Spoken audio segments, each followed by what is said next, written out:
Hello, welcome to this next episode of Red Helix Cyber in Focus. Today, we are talking about ISO 42001, which is specifically focused around managing AI risk and governance. I'm joined on the podcast today by Peter Wells.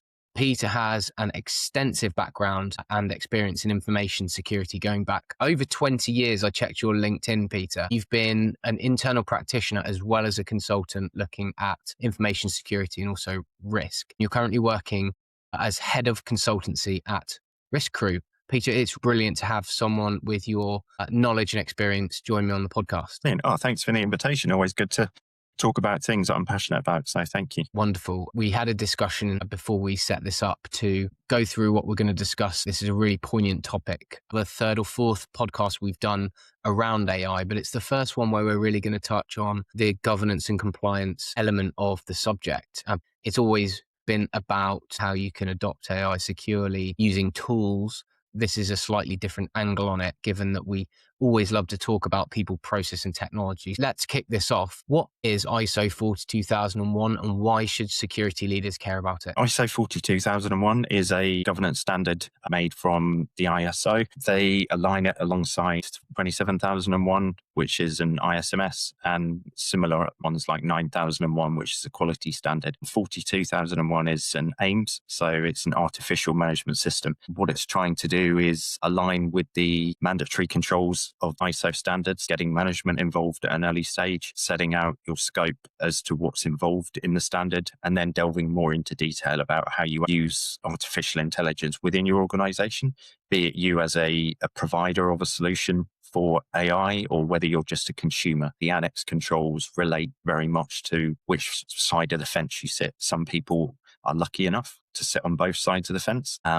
Majority of the controls then apply to them. Essentially, it's getting an understanding of AI within your company and governing it correctly. Yeah, that's the summary. It's providing people with some guidance on how they can build that management system around it. As in ISO 27001, you've got your information security management system. This is then introducing your AI management system, not to be confused with a management system that's run on by AI. This is where all our nomenclature behind these frameworks gets quite confusing. Usually kick this podcast off after the introduction talking about the threat landscape. In context of this and threat landscape, what do we know? We know about rapid adoption of AI. I've hosted several roundtables and this has been since October 25 when this has been such a hot topic, but where we're talking to security practitioners sat around the table and there's such a variety of approaches to how businesses are striving forward,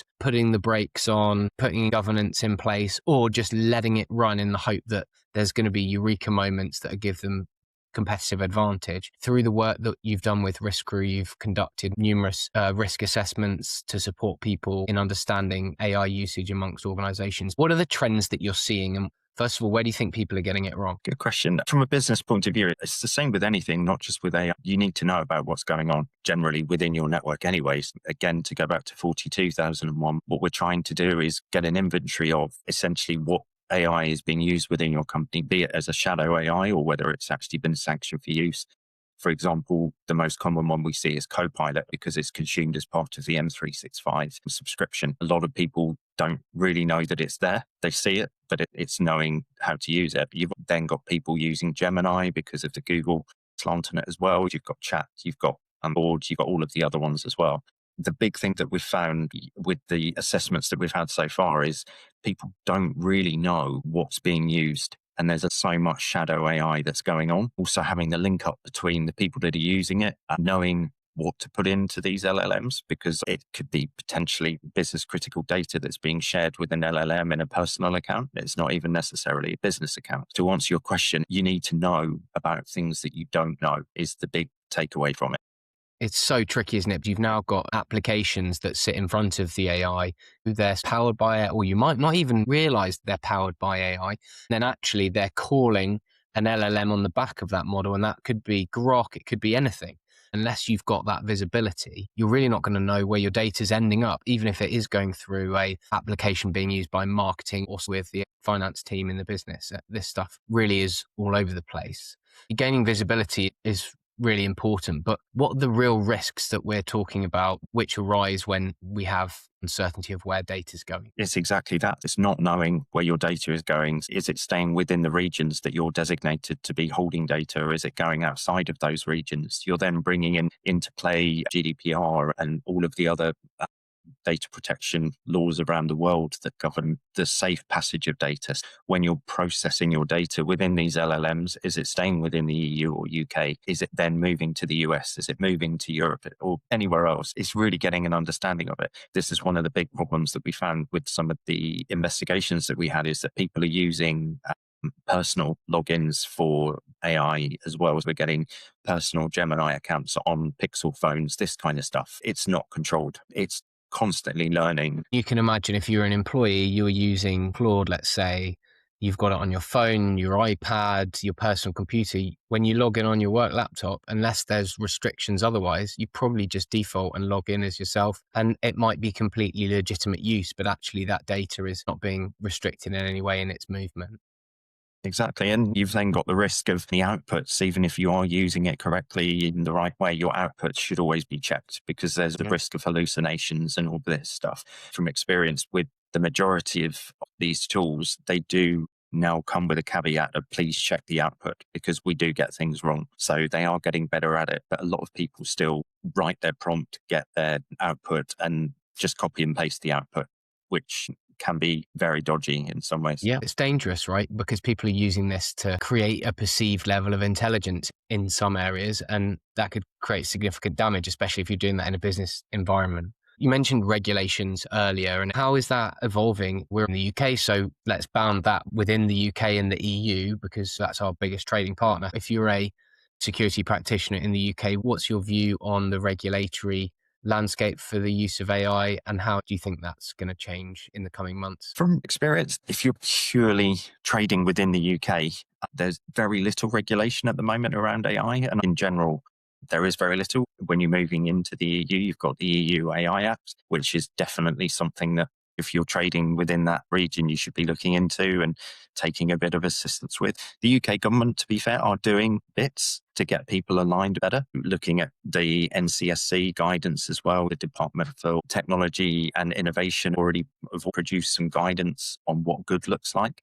None of it is regulated, though, as in if you didn't do what it says in the guidance, there is no fallback really. With GDPR, there is, with regards to fines and other bits and pieces, but very little at the moment when it comes to regulation. It's the same as we have with the internet, right? When the internet first came out, it was just big bang, there you go, everybody use it. And then over time, regulation has evolved. The same has happened with AI, in that it's just been big bang, there you go, bosh, out it goes. As we saw fairly recently within Claude as well, the manufacturer upgraded the version of it, and the US government stepped in straight away and stopped anybody being able to use it due to the vulnerabilities that were in it. You've then got lots of other, not for want of a better word, but as interference coming into it as well. We need to get a handle on it as a collective. We can start company by company. Within Briscoe and Red Helix, for example, we have an AI acceptable use policy. We are actively telling people, this is what is expected of you. These are the tools we want you to use. This is how we expect you to use them. Then backed up with technical controls, which you need those two to go hand in hand, telling people, but also restricting people what they can and can't do with the devices that are given to them. The obvious risk from that is you've then got personal devices which can be used, but there's restrictions with the data you can take out of your company.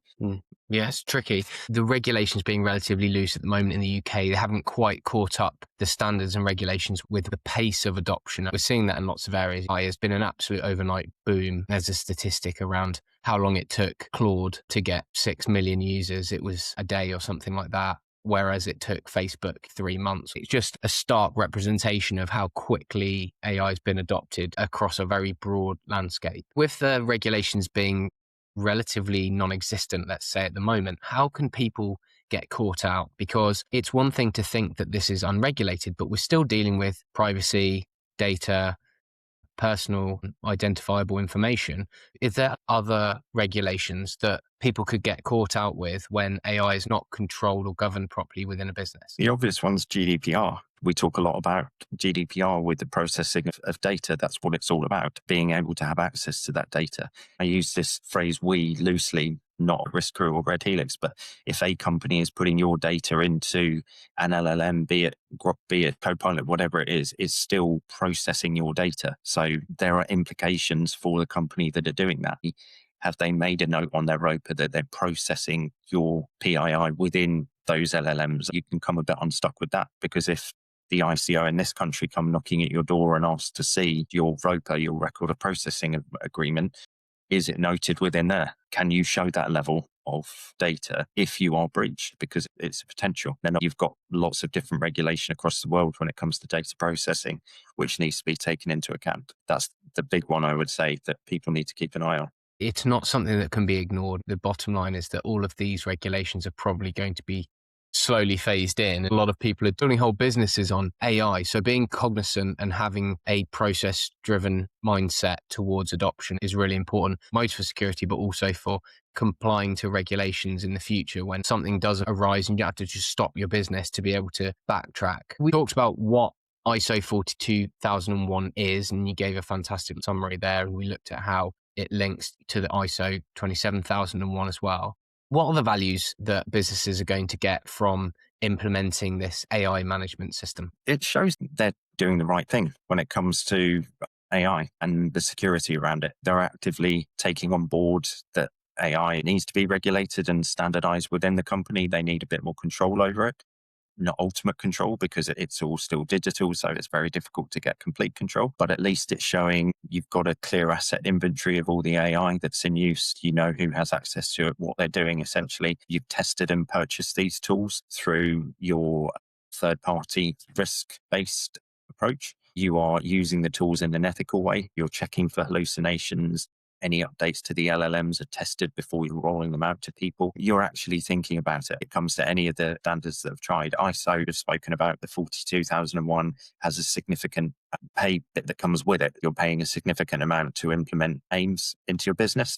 You've got other less expensive routes. For example, the NIST RMF AI framework is another good one. Historically, it's with NIST and based on the US way of doing stuff. They have other frameworks around cybersecurity. You've then got the NCSC guidance, which is for the smaller business, as in people that want to do the right thing, but don't want the significant pay of having to get ISO 42001 and all the implications that come with it. There are better routes for smaller businesses where they can still do the right thing, but not necessarily up to the 42001 standard unless required to from a contractual point of view, or just from an ethics point of view. Doing the right thing from a 42001 point of view is going to be the gold standard. Same as with 27001 with security. There are cheaper ways of doing it, but you're not regularly tested. You're not auditing against it. You've not got the processes fully aligned in place. Essentially, you can do it once and stop with those other frameworks. You mentioned there a couple of the components of the AIS. What would you say are the key components that you're putting in place when you're trying to conform to this standard? The main one is about scoping it to make sure that you encompass as much as possible, depending on the business that you're working alongside. The two main parts of it are the asset inventory, having an exact list that is constantly updated with every single use of AI. It very much depends on if you're a consumer or a development company that are providing the AI solution out into the world. Then your risk identification as well and risk management process is always a massive thing. Looking into the use of your assets, the potential risks to those assets and what could compromise them. So you're looking then at things like hallucinations. You're looking at personal data being uploaded, all of this stuff. I'd say they're the two big things. You drill down further into the 42001 standard and more comes out. Lots of people will be listening to this who already have gone through ISO 27001 compliance from a security perspective. They'll be hearing familiar phrases and elements. How does it compare to ISO 27001? There's a difference in what it's trying to achieve, but if someone's au fait with that framework, how would they find working towards 42001? Like you say, it's very similar as any of the other ISO standards are. If you're experienced in any of the ISO frameworks, the mandatory controls are relatively similar when it comes to scope and all of this. But the focus, like you've said, is very different. The annex controls, again, focus purely on AI. It's very easy to get up to speed within implementing the 42001 standard, but then implementing it within your business very much depends on your level of use of AI within it. And whether you're a consumer or whether you're a producer of AI depends on exactly how much work is involved to make the step between the two. What about the certification process? Is that something that's reasonably similar? Yes. Yeah, very similar. It's stage 1, stage 2 from memory. Again, very similar. Stage 1, come in and check you've got the mandatory controls in place, you doing what you say you're doing. And then stage 2 delves a bit further with regards to the annex controls, as well as more documentation around management meetings, looking at evidence and delving a bit further into it. So yeah, very, very similar. The important question we've not quite got to yet is, when should a business consider implementing against ISO 42001 practices? You highlighted it can be quite costly, quite time consuming. At what point is this going to become relevant to an organization? The obvious one is when it becomes contractual obligation. We've seen 1 or 2 companies that are now actively pushing. They notice you're 27,001. Why aren't you becoming 42,001? Because it's relatively short step to move up to it. You're using AI. Everybody's using it, essentially. It's the contractual bit is the main turning point.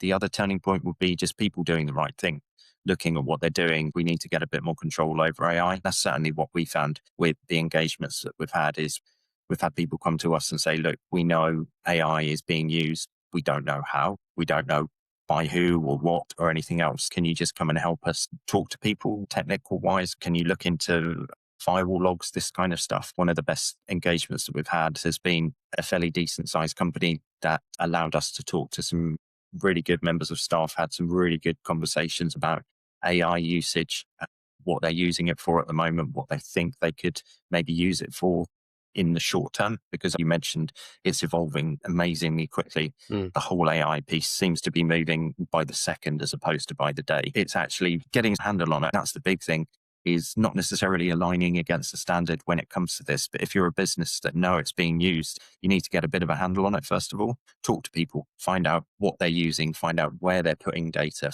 communicate, find out exactly what's going on and get a handle on it, and then try and control it as much as possible. Try and give people guidance on what good, bad and ugly looks like and help people out, because otherwise people will just guess and think they know. It's quite a challenge. We've got the latest phrase accompanying AI is tokenomics, which effectively is how the industry is making money from people utilizing credits and tokens to power the AI LLMs, the models that they've been building, and how that is changing the landscape. As you mentioned, it's changing rapidly. 2 weeks ago, there was a very small announcement that one of the AI organizations was going to change its pricing structure. And what happened is the price remained the same, but the amount of compute you got for that price halved. So if you were doing a job or a task that was previously costing you £10, it would now cost you £20.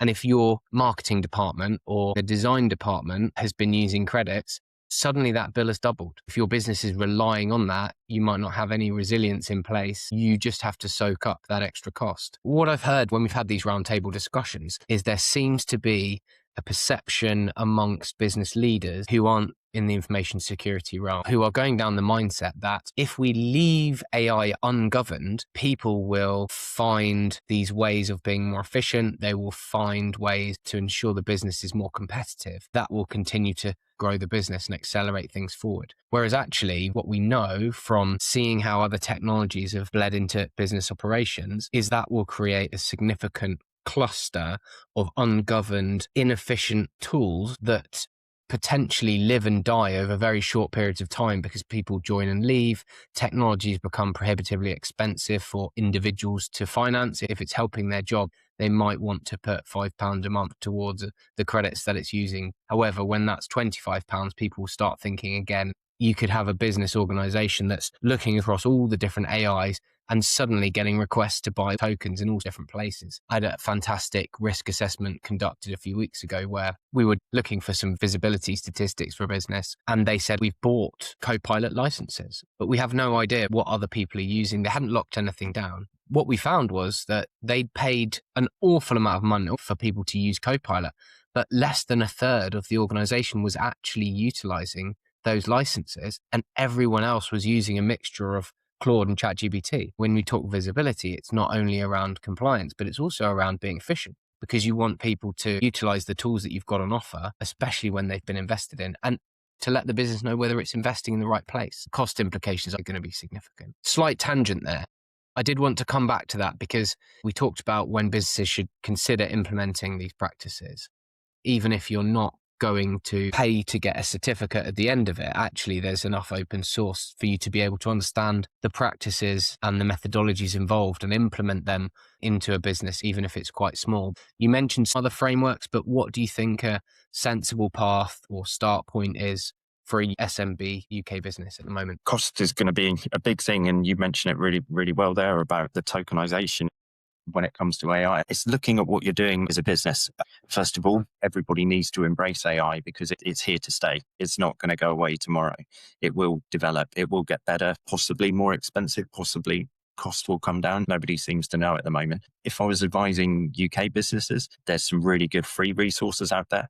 We've got the NCSC Secure AI Guidelines, which is a UK security practitioner's handbook. It tells people that are developing within the AI space what good, bad, and ugly looks like. Secure design, secure development, secure deployment, operations and maintenance as well. It's giving you as a business, if that is what you provide, it's giving you a head start on what you should be doing, the areas you should be looking at. You've got things like the ICO guidance, which looks at it from a PII point of view, from processing data and all of this stuff. ICO, always a really good place to go to. We mentioned about things that have been provided by the government. The Department of Science, Innovation and Technology provided AI Cybersecurity Code of Practice, which again is good. It loosely aligns with the European Telecommunications Standard Institute, apparently. They're loosely aligned, the UK and the EU, with that code of practice. There's a lot of open source out there. You've then got NIST, which is the AI RMF, which is loosely based on the US standards when it comes to the NIST framework. But again, really good at risk management. The RMF is risk management framework. So it helps build the risks around AI and what you should and shouldn't be considering when it comes to AI usage within your organization. All of this is without any massive costs when it comes to a certificate and audits and everything else. It is very, very much guidance on AI and what you should be looking at as a business point of view. It's very generic, but really good guidance for you as a business to look at it and go, look, we know we're not using it how we should. We've got so-and-so over here using personal Gemini, so-and-so over here using corporate Copilot that we have no control over at all. What do we need to consider? It's very good at giving you hints and tips. That's really useful because with all of this, people need a place to start. In terms of actionable advice then, we talked a lot about AI inventory, getting visibility. Second to that is then understanding the use cases and figuring out where you're going to be spending those tokens in the future to build efficiencies, but then also create business advantage.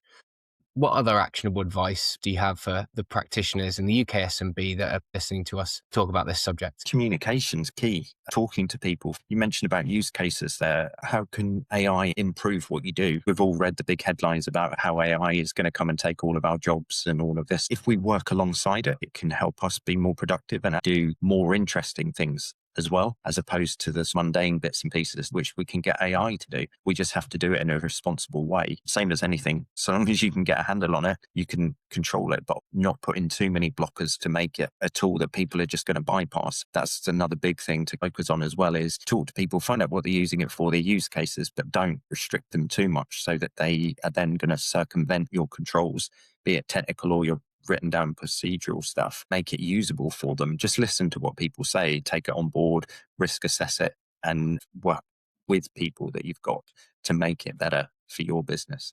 But before establishing all of that, there's an ownership challenge.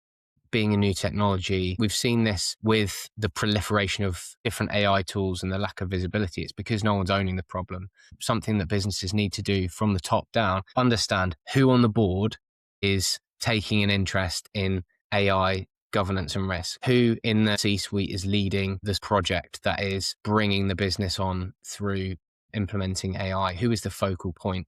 Security's got to be at the heart of AI adoption, as well as real innovative thinking about how it can be used. Genuinely think those people can be found within information security departments, or albeit operations departments, depending on the business type. That's something people really need to consider. Otherwise, it's a floating hot potato that is getting hotter as the landscape gets more congested within a business of tools and use cases and dependency as well. That's presumably a bit of a danger, actually, AI dependency. I don't know if that's something that you've come across before. There's a couple of bits that you mentioned there was about getting management buy-in, which is a big part of any ISO project. This is the beauty of ISO 42001 is you identify it. It's a mandatory piece of work. You have to get buy-in from a suitable level within your organization. A lot of companies are still coming to reality when it comes to risk management as well. A lot of companies almost bury their head in the sand when it comes to any risk management, not necessarily about AI. You're chucking in, to use your phrase, another hot potato. So you're now juggling these two. You've got risk management.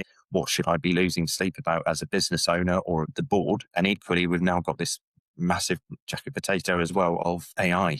We know people are using it. We don't know what they're putting into it. They could be putting our crown jewels into it, essentially, because that's your major risk is somebody literally just dumps all of the personal data from your organization into it and asking various questions. Exactly what you said is about getting management buy-in, getting a group of people to talk to people across the organizations, have an owner on the board, but equally have people feeding into that person or group of people that are actively engaging all of the way through the business, just talking to people, finding out how can AI help make your job easier and also give you free time to do some of the other bits and pieces that are going to be more challenging, that are going to be better for the business. They're going to make us more as a business, help us to expand, help us get better with the use of this technology that providing it's adopted in the right way is going to extend what the business does.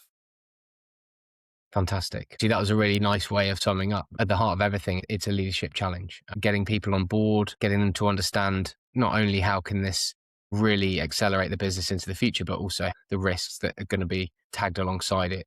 Peter, it's been fantastic discussing this topic with you. I usually ask for a key takeaway from the person who I'm speaking to, but instead today, what I would like to ask you is, what do you do at Risk Crew that can help people that are dealing with this challenge of AI and governance of their estate? The biggest thing that we can offer at Risk Crew is the initial conversation about it, because we can be an independent party to come in and sit with or communicate with the right people within the business, be that person to talk to. We will collate everything and we will provide the information as it is. We'll help build that asset inventory that we spoke about at the start, find out what people are using it for, again, building the use cases. So we can be that independent voice that is not that scary person that sits on the board that's going to come and do these interviews and everything else. We can be the independent person and help give that guidance as to what good looks like, because of the significant experience we've had so far, looking at what people are doing, good, bad, and ugly, is the big thing that we can do. Yeah, fantastic. The experience that you guys have got in that area, it can really support a business trying to develop their governance situation with AI. If anyone who's been listening wants to get in touch with either of us, we can both be found on LinkedIn. There is something that Risk Crew are able to offer, which is the AI risk assessments. This is exactly as Peter said, that initial discussion to understand the risk that you're carrying, to understand the use of AI that's in the business, so that you can start charting a way forward. And then also you've got your services around ISO 42001 preparation, which is key, especially when people are probably doing this for the first time, as I imagine lots of people are. The importance being that businesses should be asking each other, especially in their supply chains and when they're building contractual agreements, to demonstrate maturity in these areas, because it could cause them a cropper should things be done incorrectly, data gets lost or security breaches occur. Peter, thank you very much for joining us on the podcast. Brilliant. Thank you very much. Good to chat. Thank you very much. Cheers.